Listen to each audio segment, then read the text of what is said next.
on this blue card it says Southwark Council should demonstrate they are acting on recommendations made by tenants and residents. Well, in actual fact, under the two Housing Acts and the Communities Act, they're supposed to give us a choice of 4 main points, really, so that we can help to shape our services and we can scrutinise our housing services, etc., etc.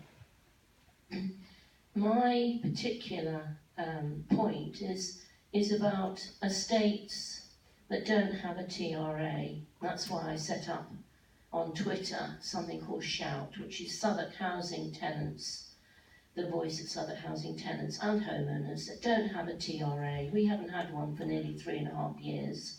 We can't get our hall back and all sorts of problems.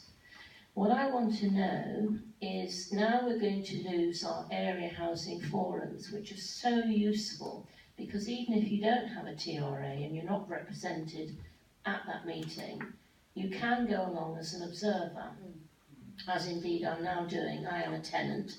I'm going to homeowners council meetings and tenants council meetings, because it's the only way I can get the information, because I don't have it fed back through a TRA and I don't have a voice.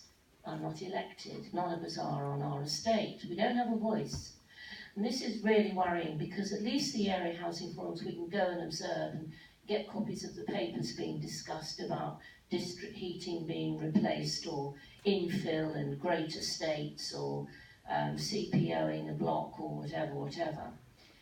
So I think the main point is keep the area housing forums. It's very important.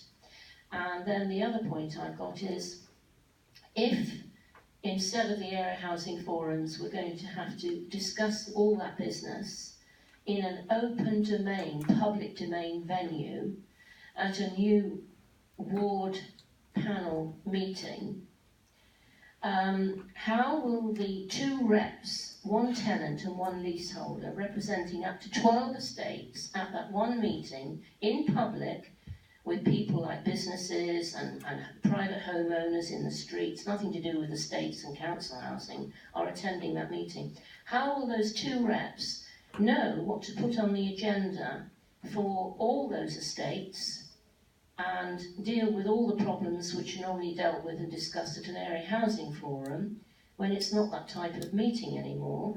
And what about the estates which don't have a TRA? There'll be 1 rep at that meeting. How will they know what we want on the agenda?